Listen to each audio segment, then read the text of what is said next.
ಅದಕ್ಕಿಂತ ಏನದು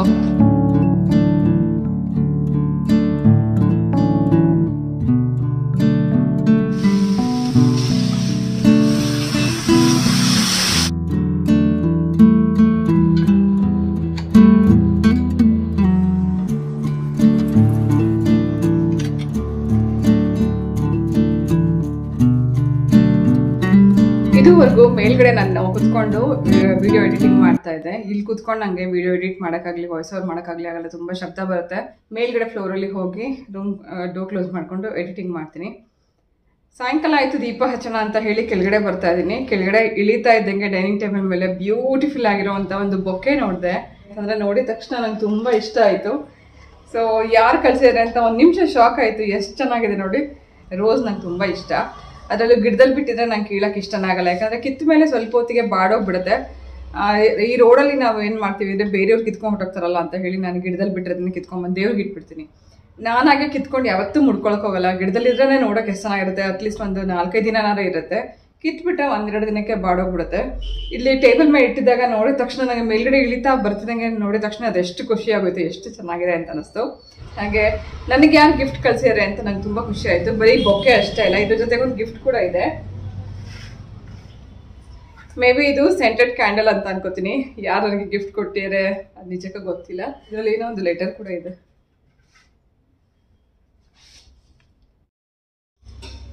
dear mom ಅಂತ ಇದೆ. From Munni and Munna. Dear mom, you are not only good at catching cockroaches, but you are also amazing in being, you are not only good at catching cockroaches, but you are also amazing in being a good daughter, an amazing wife, an incredible mom, and high standard woman. You deserve the best life. Love you, Bangari. Priya ಕಳಿಸಿರೋದು. ಕೆಳಗಡೆ ಇಲ್ಲಿರೋದು from ಮುನ್ನ and Munni ಅಂತ ಇದೆ. ಹರ್ಷಿತ್ ಮತ್ತು ಪ್ರಿಯಾ ಇಬ್ಬರು ಸೇರಿ ಕಳಿಸಿದ್ದಾರೆ. ಇದು ರೀಸೆಂಟಾಗಿ ನಮ್ಮ ವಿಮೆನ್ಸ್ ಡೇ ಆಯಿತು. ವಿಮೆನ್ಸ್ ಡೇ ದಿನ ಯಾರು ಗಿಫ್ಟ್ ಕೊಟ್ಟಿಲ್ಲ ಅಂತ ಅನ್ಕೋತಾ ಇದೆ. ಮೇ ಬಿ ಇದು ವಿಮೆನ್ಸ್ ಡೇ ಪ್ರಯುಕ್ತ ಕೊಟ್ಟಿರೋಂಥ ಗಿಫ್ಟ್ ಅಂತ ಅನ್ಕೋತೀನಿ. So thank you so much Chinni. Harshit ಕೂಡ ಬರ್ತಾನೆ, ಜಿಮ್ಗೆ ಹೋಗೇನೆ. ಅವ್ನು ಬಂದ ತಕ್ಷಣ ಅವ್ನು ಕೂಡ ಥ್ಯಾಂಕ್ ಯು ಹೇಳ್ತೀನಿ. ಈ ಗಿಫ್ಟ್ ಕಳಿಸಿರೋದು ನನಗೆ ನನ್ನಿಬ್ಬರು ಮಕ್ಕಳು. ತುಂಬ ಚೆನ್ನಾಗಿದೆ. ಸೆಂಟೆಡ್ ಕ್ಯಾಂಡಲ್ ಕೊಟ್ಟಿದ್ದಾರೆ, ಹಾಗೆ ಬ್ಯೂಟಿಫುಲ್ ಆಗಿರುವಂಥ ಬೊಕ್ಕೆ ಕೊಟ್ಟಿದ್ದಾರೆ.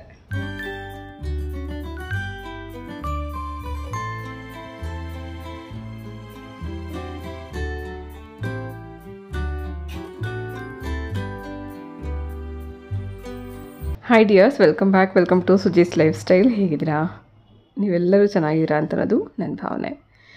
ಇದು ನಾನು ಒಂದಿನದ್ದಂಥ ಬ್ಲಾಗ್ ನಿಮಗೆ ಶೇರ್ ಮಾಡೋಕ್ಕೆ ಇತ್ತೀಚೆಗೆ ಆಗ್ತಾನೆ ಇಲ್ಲ. ಮುಂಚೆ ಎಲ್ಲ ಬ್ಯುಸಿ ಡೇ ಅಂತ ಮಾಡ್ತಾಯಿದ್ದೆ, ಅಥವಾ ಯಾವುದಾದ್ರು ಒಂದು ಕ್ಲೀನಿಂಗ್ ಡೇ ಅಂತ ಮಾಡ್ತಿದ್ದೆ. ಆದರೆ ಇತ್ತೀಚೆಗೆ ಇನ್ನು ಪ್ರತಿದಿನವೂ ಬ್ಯುಸಿ ಡೇ ಆಗಿರೋದ್ರಿಂದ ಯಾವಾಗಲೂ ನಾನು ಬ್ಯುಸಿ ಅಂತ ಹಾಕಿದ್ರೆ ಅದಷ್ಟು ಚೆನ್ನಾಗಿರಲ್ಲ ಅಂತ ಅನ್ನೋಕ್ಕೋಸ್ಕರ ಯಾವಾಗ ನಾನು ವೀಡಿಯೋ ಶೂಟ್ ಮಾಡಿರ್ತೀನಿ ಆ ಥರ ನಾನು ನಿಮಗೆ ರೆಸಿಪೀಸ್ ಮೂಲಕ ಇವತ್ತಿನ ಬ್ಲಾಗ್ನ ಶೇರ್ ಮಾಡ್ತಾಯಿದ್ದೀನಿ. ಇದು ಮತ್ತೆ ಒಂದು ದಿನದ ಬೆಳಗ್ಗೆ ಬ್ರೇಕ್ಫಾಸ್ಟ್ ಸಮಯದಲ್ಲಿ ಮಾಡಿರುವಂಥ ವೀಡಿಯೋ ಶೂಟ್. ಅವಲಕ್ಕಿ ಒಗ್ಗರಣೆ ಮಾಡ್ತಾಯಿದ್ದೀನಿ. ಅವಲಕ್ಕಿ ಚೆನ್ನಾಗಿ ಮುಂಚೆನೇ ತೊಳೆದಿಟ್ಕೊಂಡು ಅದಕ್ಕೆ ಒಂದು ಅರ್ಧ ಕಪ್ಪಷ್ಟು ನೀರು ಹಾಕಿ ಕಲಿಸ್ಬಿಟ್ಟು ಮುಚ್ಚಿಟ್ಬೇಡ. ಅಷ್ಟೆಲ್ಲ ಅದು ಮೆತ್ತಗಾಗಿರುತ್ತೆ. ನಾನು ಬ್ರೇಕ್ಫಾಸ್ಟ್ ಮಾಡುವಂಥ ಟೈಮಲ್ಲಿ ಹರ್ಷಿತ್ ಅವನು ಬ್ರೇಕ್ಫಾಸ್ಟ್ ರೆಡಿ ಮಾಡ್ಕೋತೀನಿ. ಬೆಳಗ್ಗೆ ಹೊತ್ತು 1 ಕಪ್ಪಷ್ಟು ಯಾವುದಾದ್ರು ಒಂದು ಕಾಳನ್ನು ತಿಂತಾನೆ. ಮೊಳಕೆ ಬರೆಸಿರೋಂಥ ಕಾಳು ಇರ್ಬೋದು, ಅಥವಾ ಬೇಯಿಸಿಟ್ಟಿರುವಂಥ ಈ ಥರ ಕಾಳುಗಳನ್ನು ಅದಕ್ಕೆ ಸ್ವಲ್ಪ ಈರುಳ್ಳಿ ಟೊಮೆಟೊ ಸೇರಿಸ್ಕೊಂಡು ತಿಂತಾನೆ. ರಾಜ್ಮಾ ಮತ್ತು ಹೆಸರು ಕಾಳನ್ನು ರಾತ್ರಿನೇ ನೆನೆಸಿಟ್ಟಿದ್ದೆ, ಅದಕ್ಕೆ ಸ್ವಲ್ಪ ಉಪ್ಪು ಹಾಕಿ ಬೇಯಿಸಿ ಕೊಟ್ಟಿದ್ದೆ. ಈರುಳ್ಳಿ ಟೊಮೆಟೊ ಕೊತ್ತಂಬರಿ ಸೊಪ್ಪು ಹಾಕ್ಕೊಂಡು ತಿಂತಾಯಿದ್ದಾನೆ. ಸೊ ಅನಂತರ ನಾನು ಇಲ್ಲಿ ಅವಲಕ್ಕಿಗೆ ಒಗ್ಗರಣೆ ಮಾಡ್ತಾಯಿದ್ದೀನಿ. 1-2 ಟೇಬಲ್ ಸ್ಪೂನಷ್ಟು ಎಣ್ಣೆಯಲ್ಲಿ ಫಸ್ಟು ಕಡಲೆಬೀಜ ಫ್ರೈ ಮಾಡಿ ತೆಕ್ಕೊಂಬೇಡ. ಅವಲಕ್ಕಿಗೆ ಸ್ವಲ್ಪ ಜಾಸ್ತಿನೇ ಕಡಲೆಬೀಜ ಉಪಯೋಗಿಸ್ಕೊತೀನಿ. ನಮಗೆ ತುಂಬ ಇಷ್ಟ ಈ ಥರ ಕಡಲೆಬೀಜ ಜೊತೆ ತಿನ್ನೋದಕ್ಕೆ. ಹಾಗಾಗಿ ಫಸ್ಟು ಕಡಲೆಬೀಜ ಫ್ರೈ ಮಾಡ್ಕೊಂಡು ತೆಕ್ಕೊಂಡ ನಂತರ ಅಷ್ಟೇ ಎಣ್ಣೆನಲ್ಲೇ ಒಗ್ಗರಣೆ ಮಾಡ್ಕೊಳ್ಳೋಣ. ಅವಲಕ್ಕಿಗೆ ಯಾವಾಗಲೂ ಎಣ್ಣೆ ಜಾಸ್ತಿ ಇರಬಾರ್ದು, 1-2 ಸ್ಪೂನಷ್ಟು ಎಣ್ಣೆ ಇದ್ದರೆ ಸಾಕು. ಅದೇ ಎಣ್ಣೆಯಲ್ಲೇ ಸ್ವಲ್ಪ ಸಾಸಿವೆ ಉದ್ದಿನಬೇಳೆ ಹಾಕಿ ಫ್ರೈ ಮಾಡ್ಕೊಂಡ ನಂತರ ಈರುಳ್ಳಿ ಮತ್ತು ಮೆಣಸಿನ್ಕಾಯಿ ಕಟ್ ಮಾಡಿ ಇಟ್ಕೊಂಡಿರೋದನ್ನ ಹಾಕಿ ಫ್ರೈ ಮಾಡ್ಕೊಳ್ಳೋಣ. ಹಾಗೆ ಅವಲಕ್ಕಿ ಕೂಡ ತುಂಬ ಹೊತ್ತು ನೆನೆಯುವಂಥ ಅವಶ್ಯಕತೆ ಇಲ್ಲ. ನಾವು ಇದೆಲ್ಲ ರೆಡಿ ಮಾಡ್ಕೊಳ್ಳೋ ಅಷ್ಟರಲ್ಲಿ ಅಂದರೆ ಈರುಳ್ಳಿ ಮೆಣಸಿನ್ಕಾಯಿ ಎಲ್ಲ ಕಟ್ ಮಾಡಿ ಒಗ್ಗರಣೆ ಮಾಡೋ ಅಷ್ಟರಲ್ಲಿ ಚೆನ್ನಾಗಿ ನೆಂದಿರುತ್ತೆ. ಒಂದು 5 ನಿಮಿಷ ನೆನೆಸ್ಕೊಂಡ್ರೆ ಸಾಕು. ಒಂಥರ ಬಿಡಿಬಿಡಿಯಾಗಿರುವಂಥ ಅವಲಕ್ಕಿ ನಿಮಗೆ ರೆಡಿ ಆಗುತ್ತೆ. ಹಾಗೆ ಈರುಳ್ಳಿ ಕೂಡ ಇದಕ್ಕೆ ಜಾಸ್ತಿ ಫ್ರೈ ಮಾಡ್ಕೋಬಾರ್ದು. ಸ್ವಲ್ಪ ಕ್ರಂಚಿ ಆಗಿರೋ ಹಾಗೆ ಈರುಳ್ಳಿ ಸ್ವಲ್ಪ ಲೈಟಾಗಿ ಟ್ರಾನ್ಸ್ಪರೆಂಟ್ ಆಗೋವರೆಗೂ ಮಾತ್ರ ಹುರ್ಕೋಬೇಕು. ಆನಂತರ ಅದೇ ಒಗ್ಗರಣೆಗೆ ನೆನೆಸಿಟ್ಕೊಂಡಿರೋಂಥ ಅವಲಕ್ಕಿ, ಸ್ವಲ್ಪ ಅರಿಶಿನ ಮತ್ತು ಉಪ್ಪು ಹಾಗೆ ಕಟ್ ಮಾಡಿರೋ ಕೊತ್ತಂಬರಿ, ಫ್ರೈ ಮಾಡ್ಕೊಂಡಿರೋಂಥ ಕಡಲೆ ಬೀಜ ಹಾಕಿ ಮಿಕ್ಸ್ ಮಾಡಿಕೊಂಡ್ರೆ ಆಯಿತು. ಅವಲಕ್ಕಿ ಸ್ವಲ್ಪ ಬಿಸಿ ಆಗೋ ಹಾಗೆ ಆ ಒಗ್ಗರಣೆ ಜೊತೆ ಚೆನ್ನಾಗಿ ಮಿಕ್ಸ್ ಮಾಡ್ಕೊಂಡ ನಂತರ ಲಾಸ್ಟಲ್ಲಿ ಬೇಕಿದೆ ಇದಕ್ಕೆ ಒಂದು ಸ್ವಲ್ಪ ಸಕ್ಕರೆ ಹಾಕ್ಕೋಬೋದು, ಅಥವಾ ನಿಂಬೆ ರಸ ಹಾಕ್ಕೋಬೋದು, ಅಥವಾ ಫ್ರೆಶ್ ಆಗಿ ತುರಿದಿರೋಂಥ ತೆಂಗಿನಕಾಯಿ ತುರಿ ಹಾಕ್ಕೊಂಡ್ರೆ ಇನ್ನೂ ಚೆನ್ನಾಗಿರುತ್ತೆ. ನಮ್ಗೆ ಈ ಥರ ಕಡಲೆ ಬೀಜ ಜಾಸ್ತಿ ಹಾಕ್ಕೊಂಡು ತಿನ್ನೋಕ್ಕೆ ತುಂಬ ಇಷ್ಟ.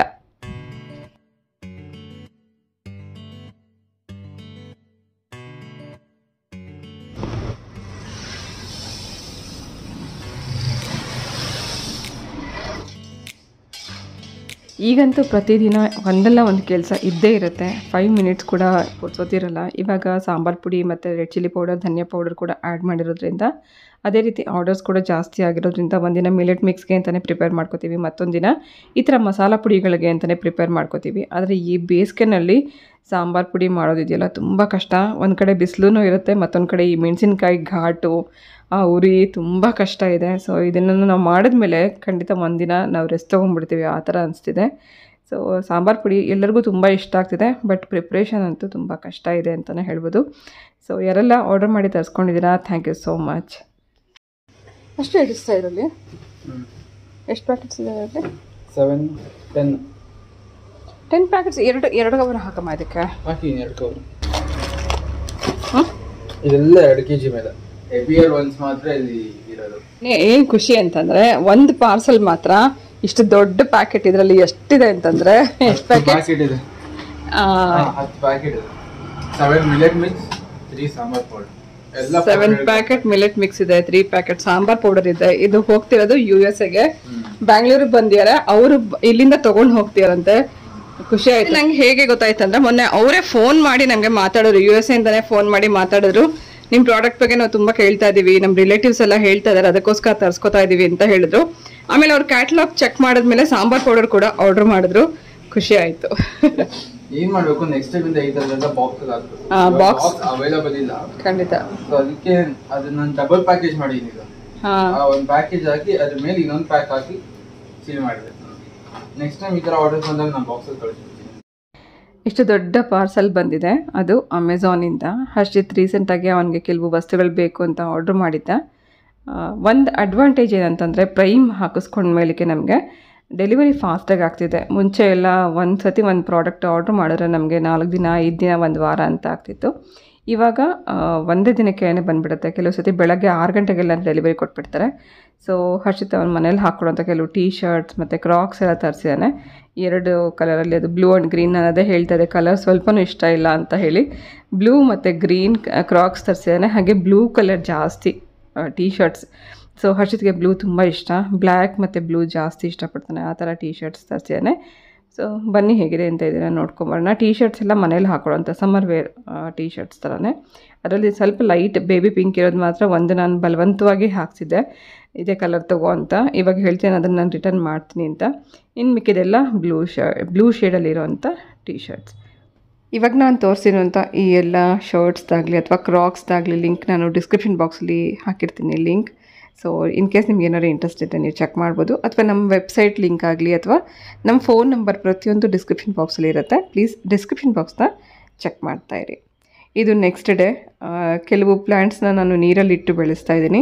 ತುಂಬ ತಿಂಗಳುಗಳಿಂದ ನಾನು ಇದನ್ನು ಬೆಳೆಸಿದ್ದೀನಿ ಅಂತಲೇ ಹೇಳ್ಬೋದು. ನೋಡಿ ಇಲ್ಲಿ ಎಷ್ಟು ಬೇರು ಬಿಟ್ಟಿದೆ ಅಂತ. ಸೊ ಇದು ಸ್ನೇಕ್ ಪ್ಲ್ಯಾಂಟ್. ಯೂಶಲಿ ಮಣ್ಣಲ್ಲಿ ಬೆಳೆಸ್ತಾರೆ, ನಾನು ಇದನ್ನು ನೀರಲ್ಲಿ ಬೆಳೆಸಿ ನೋಡೋಣ ಅಂತಲೇ ಹಾಕಿ ಇಟ್ಟಿದ್ದೆ.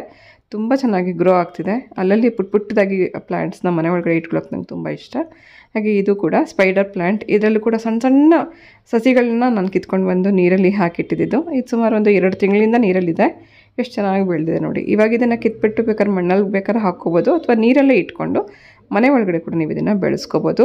ಸೊ ತುಂಬ ಚೆನ್ನಾಗಿ ನಾವು ಈಸಿಯಾಗಿ ಬೆಳೆಸುವಂಥ ಪ್ಲ್ಯಾಂಟ್ಸ್ ಅಂದರೆ ಅದರಲ್ಲಿ ಮನಿ ಪ್ಲ್ಯಾಂಟ್ ಮತ್ತು ಸ್ಪೈಡರ್ ಪ್ಲ್ಯಾಂಟ್ ಮತ್ತು ಸ್ನೇಕ್ ಪ್ಲ್ಯಾಂಟ್. ಇದೆಲ್ಲ ಮನೆ ಒಳಗಡೆ ಇಟ್ಕೊಂಡಷ್ಟು ನೋಡೋಕ್ಕೂ ಚೆನ್ನಾಗಿ ಕಾಣಿಸುತ್ತೆ, ಹಾಗೆ ಏರ್ ಪ್ಯೂರಿಫೈ ಮಾಡುತ್ತೆ ಅಂತ ಹೇಳ್ತಾರೆ.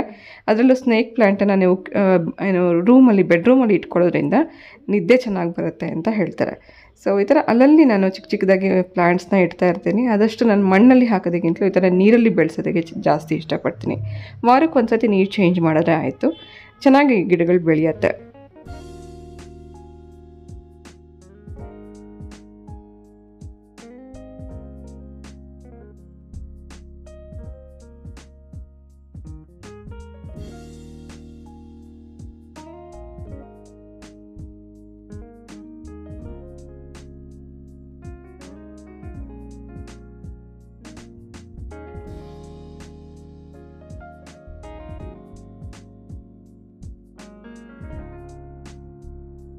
ಯಾವುದೇ ಆಗಲಿ ಫ್ರೆಶ್ ಬ್ಯಾಚ್ ರೆಡಿಯಾದ ತಕ್ಷಣ ಫಸ್ಟ್ ನಾನು ಅದನ್ನು ಟ್ರೈ ಮಾಡಿ ನೋಡ್ತೀನಿ. ಅದು ಸಾಂಬಾರ್ ಪೌಡರ್ ಆಗಲಿ, ಮಿಲೆಟ್ ಮಿಕ್ಸ್ ಆಗಲಿ ಅಥವಾ ಧನಿಯಾ ಪೌಡರ್ ಆಗಲಿ, ಪ್ರತಿಯೊಂದು ಫಸ್ಟು ನಾವು ಟೇಸ್ಟ್ ಚೆಕ್ ಮಾಡಿ ನಂತರನೇ ಪ್ಯಾಕಿಂಗ್ ಮಾಡ್ತೀವಿ. ಈಗಾಗಲೇ ಸಾಂಬಾರ್ ಪೌಡ್ರ್ ಮಿಲ್ ಮಾಡಿಸ್ಕೊಂಡು ಬಂದಾಗಿದೆ. ಪ್ಯಾಕಿಂಗ್ ಮಾಡೋಕ್ಕೆ ಮುಂಚೆನೇ ಫಸ್ಟ್ ನಾನು ಇದನ್ನು ಸಾಂಬಾರು ಮಾಡಿ ಟ್ರೈ ಮಾಡ್ತಾಯಿದ್ದೀನಿ. ಸಾಂಬಾರು ಇವತ್ತು ರೈಸ್ ಕುಕ್ಕರಲ್ಲೇ ಮಾಡ್ತಾಯಿದ್ದೀನಿ. 10 ನಿಮಿಷದಲ್ಲಿ ನಿಮಗೆ ಇದು ಸಾಂಬಾರು ಇದರಲ್ಲಿ ರೆಡಿ ಆಗುತ್ತೆ. ಫಸ್ಟು ಬೇಳೆ, ತರಕಾರಿ, ಸ್ವಲ್ಪ ಎಣ್ಣೆ, ಅರಿಶಿನ ಹಾಕಿ ರೈಸ್ ಕುಕ್ಕರ್ ಆನ್ ಮಾಡಿ ಬಿಟ್ಬೇಡ. ಇದೊಂದು 5 ನಿಮಿಷದ ನಂತರ ನಾವು ಚೆಕ್ ಮಾಡಿಕೊಂಡು ಖಾರ ಮಿಕ್ಸ್ ಮಾಡ್ಕೋಬೋದು.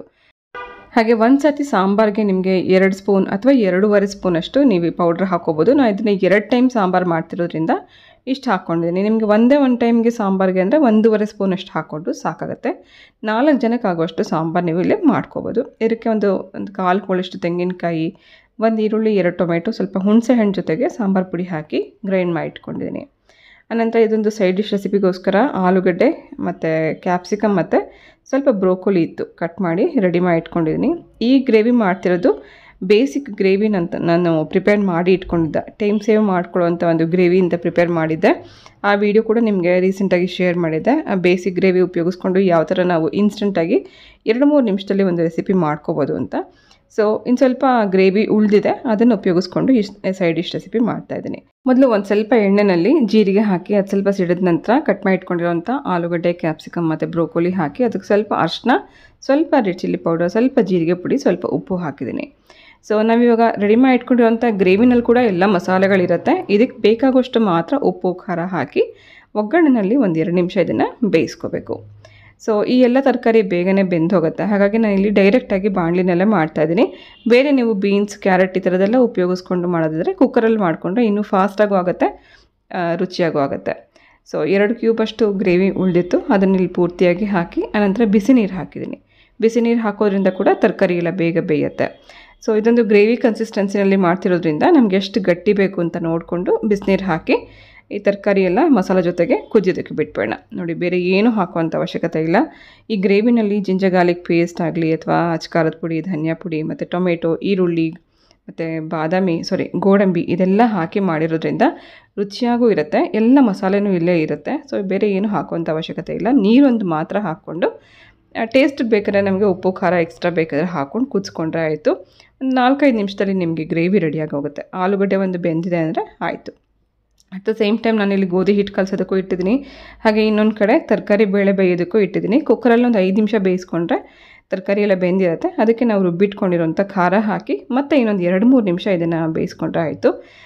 ಇವತ್ತು ನಾನು ರೈಸ್ ಕುಕ್ಕರಲ್ಲಿ ಇದನ್ನು ಟ್ರೈ ಮಾಡ್ತಿದ್ದೀನಿ, ನೋಡೋಣ ಸಾಂಬಾರು ಇದರಲ್ಲಿ ಮಾಡ್ಬೋದು ಅಂತ. ಯಾವತ್ತೂ ನಾನು ಇದನ್ನು ರೈಸ್ ಕುಕ್ಕರಲ್ಲಿ ಸಾಂಬಾರು ಮಾಡಿರಲಿಲ್ಲ, ಫಸ್ಟ್ ಟೈಮ್ ಟ್ರೈ ಮಾಡ್ತಿದ್ದೀನಿ. ಚಪಾತಿನೂ ಹಿಟ್ಟು ಕಲಸಿ ರೆಡಿ ಮಾಡ್ಕೊಂಡಾಗಿದೆ. ಫಟಾಫಟ್ ಅಂತ ನಾವು ಈ ಥರ ಕುಕ್ಕಿಂಗ್ ಫಾಸ್ಟಾಗಿ ಮಾಡ್ಕೊಳ್ಳೋದಕ್ಕೆ ಈ ಥರ ಗ್ಯಾಜೆಟ್ಸ್ ಕೂಡ ನಮಗೆ ಹೆಲ್ಪ್ ಆಗುತ್ತೆ ಅಂತ ಹೇಳ್ಬೋದು. ಚಪಾತಿ ಹಿಟ್ಟು ಕಲಿಸೋದಕ್ಕಂತೂ ನನಗೆ ಇದು ತುಂಬಾ ಹೆಲ್ಪ್ ಆಗ್ತಿದೆ. ಇದೆರಡು ಕೂಡ ಅಗಾರೋ ಕಂಪ್ನಿಯದ್ದು, ಕುಕ್ಕರ್ ಆಗಲಿ ಅಥವಾ ಚಪಾತಿ ಮೇಕರ್ ಅಥವಾ ಆಟಾ ಮೇಕರ್ ಆಗಲಿ, ಇದೆರಡು ಕೂಡ ಅಗಾರೋ ಕಂಪನಿಯಲ್ಲಿ ನಾನು ತೊಗೊಂಡಿರೋದು. ಇದ್ರದ್ದು ಕೂಡ ಲಿಂಕ್ ಡಿಸ್ಕ್ರಿಪ್ಷನ್ ಬಾಕ್ಸಲ್ಲಿ ಇರುತ್ತೆ, ಚೆಕ್ ಮಾಡಿ. ತರಕಾರಿ ಬೇಳೆ ಬೇಯಿಸ್ಕೊಂಡಿರೋದಕ್ಕೆ ರುಬ್ಬಿರೋಂಥ ಖಾರ ಹಾಗೆ ನಮಗೆ ಎಷ್ಟು ಬೇಕು ಅಂತ ನೋಡಿಕೊಂಡು ನೀರು ಹಾಗೆ ಉಪ್ಪು ಎಲ್ಲ ಹಾಕಿ ಮತ್ತು ಇದನ್ನೊಂದು 2-3 ನಿಮಿಷ ಕುದಿಸ್ಕೊಂಡ್ರೆ ಸಾಂಬಾರು ರೆಡಿ ಆಗುತ್ತೆ. ಸೊ ಇದೇ ರೀತಿ ನೀವು ಬೇರೆ ಬೇರೆ ಕಾಳುಗಳನ್ನ ಉಪಯೋಗಿಸ್ಕೊಂಡು ಸೇಮ್ ಸಾಂಬಾರು ಮಾಡ್ಕೋಬೋದು. ತರಕಾರಿಗಳನ್ನ ಕೂಡ ಬೇರೆ ಬೇರೆ ತರಕಾರಿ ಹಾಕ್ಕೊಂಡು ಕೂಡ ಇದೇ ರೀತಿ ಸೇಮ್ ಸಾಂಬಾರು ಮಾಡ್ಕೋಬೋದು. ಸಾಂಬಾರು ತುಂಬ ರುಚಿಯಾಗಿ ಒಂದೊಳ್ಳೆ ಘಮ ಇರುತ್ತೆ. ಖಂಡಿತ ಒಂದ್ಸತಿ ನೀವು ಕೂಡ ಟ್ರೈ ಮಾಡಿ. ಸಾಂಬಾರು ಪೌಡರ್ ತರಿಸ್ಕೋಬೇಕು ಅಂದರೆ ಡಿಸ್ಕ್ರಿಪ್ಷನ್ ಬಾಕ್ಸಲ್ಲಿ ವಾಟ್ಸಪ್ ನಂಬರ್ ಕೊಟ್ಟಿದ್ದೀನಿ, ಹಾಗೆ ವೆಬ್ಸೈಟ್ ಲಿಂಕ್ ಕೂಡ ಇದೆ. ಪ್ಲೀಸ್ ನಿಮ್ಮ ಆರ್ಡರ್ನ ಪ್ಲೇಸ್ ಮಾಡಿ. ಇಲ್ಲಿ ಗೊಜ್ಜು ಕೂಡ ರೆಡಿ ಆಗಿದೆ, ಹಾಗೆ ಚಪಾತಿ ಹಿಟ್ಟು ಕೂಡ ರೆಡಿ ಇದೆ. ಆಲೂಗಡ್ಡೆ ನೋಡಿ ಬೆಂದಿದೆ ಅಂದರೆ ಇದು ಗೊಜ್ಜು ರೆಡಿ ಇದೆ ಅಂತ ಅರ್ಥ. ಸೊ ಟೈಮ್ ಸೇವ್ ಮಾಡ್ಕೊಳ್ಳೋ ರೀತಿಯಲ್ಲಿ ನಾನು ಚಪಾತಿ ಕೂಡ ಮಾಡ್ತಾಯಿದ್ದೀನಿ. ಅದು ಹೇಗೆ ಅಂತ ನೋಡೋಣ.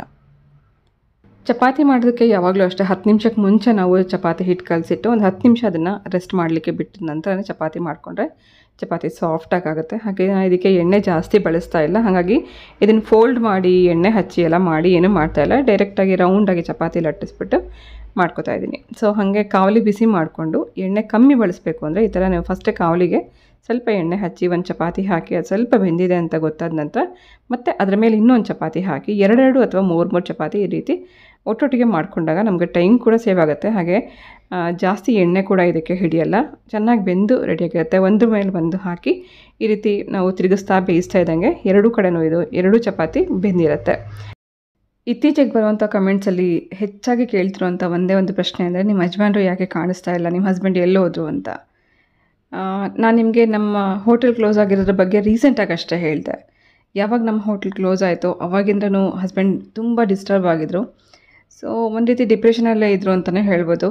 ಒಂದು ಅವರ ಆರೋಗ್ಯ ಕೂಡ ಫಸ್ಟಿಂದ ಸರಿ ಇರಲಿಲ್ಲ. ಡಯಾಬಿಟಿಸ್ ಇತ್ತು, ಬಿ ಪಿ ಇತ್ತು. ಹಾಗೆ ಆನಂತರ ಈ ಹೋಟೆಲ್ ಕ್ಲೋಸ್ ಆಗಿದ್ದು ತುಂಬ ಮೈಂಡಿಗೆ ತೊಗೊಂಡು ತುಂಬ ಡಿಸ್ಟರ್ಬ್ ಆಗಿದ್ದರು.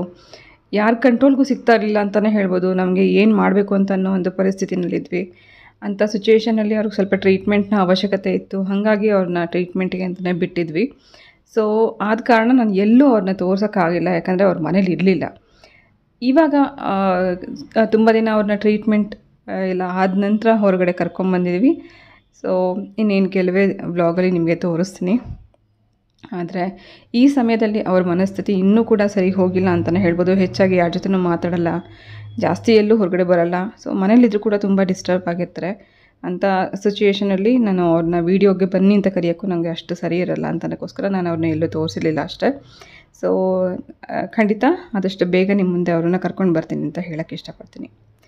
ಓಕೆ, ಈಗಷ್ಟೇ ಹರ್ಷಿತ್ಗೆ ಸ್ಕ್ರ್ಯಾಂಬಲ್ ಎಗ್ ಮಾಡಿ ಚಪಾತಿ ಜೊತೆಗೆ ಸರ್ವ್ ಮಾಡಿದೆ. ಅವ್ನು ರೈಸ್ನ ಸ್ವಲ್ಪ ಕಂಟ್ರೋಲ್ ಮಾಡ್ತಿದ್ದಾನೆ, ಜಿಮ್ಗೆಲ್ಲ ಹೋಗ್ತಿರೋದ್ರಿಂದ. ಅದಾದ ನಂತರ ಇಲ್ಲಿ ಸಾಂಬಾರಿಗೆ ಒಗ್ಗರಣೆ ಮಾಡಿದ ನಂತರ ನಾನು ಅದನ್ನು ಬೇರೆ ಪಾತ್ರೆಗೆ ಸಾಂಬಾರನ್ನ ಟ್ರಾನ್ಸ್ಫರ್ ಮಾಡಿದ್ದೀನಿ. ತುಂಬ ಚೆನ್ನಾಗಾಗುತ್ತೆ. ನುಗ್ಗೆಕಾಯಿ ಅಷ್ಟೇ ಅಲ್ಲ, ಬೇರೆ ಬೇರೆ ಕಾಳುಗಳನ್ನು, ತರಕಾರಿನ ಉಪಯೋಗಿಸ್ಕೊಂಡು ಇದೇ ರೀತಿ ನೀವು ನಮ್ಮ ಸಾಂಬಾರು ಪೌಡರ್ನ ಉಪಯೋಗಿಸ್ಕೊಂಡು ಸಾಂಬಾರು ರೆಸಿಪಿ ನೀವು ಮಾಡ್ಕೋಬೋದು. ಖಂಡಿತ ಇವತ್ತಿನ ಈ ಎಲ್ಲ ರೆಸಿಪೀಸ್ನ ನೀವು ಒಂದ್ಸತಿ ಟ್ರೈ ಮಾಡಿ. ಹಾಗೆ ಇವತ್ತಿನ ಬ್ಲಾಗ್ ಹೇಗಿತ್ತು ಅಂತ ಕಮೆಂಟ್ ಮಾಡಿ ತಿಳಿಸಿ ಅಂತ ಹೇಳ್ತಾ ಇವತ್ತಿನ ಈ ಬ್ಲಾಗ್ ಜೊತೆಗೆ ನಾನು ಹೊರಡ್ತಾ ಇದ್ದೀನಿ. ಮತ್ತೆ ಸಿಗ್ತೀನಿ ನಾಳೆ ಇನ್ನೊಂದು ಇಂಟ್ರೆಸ್ಟಿಂಗ್ ಆಗಿರುವಂಥ ಬ್ಲಾಗ್ ಜೊತೆಗೆ. ಹೋಗಿ ಬರಲಾ?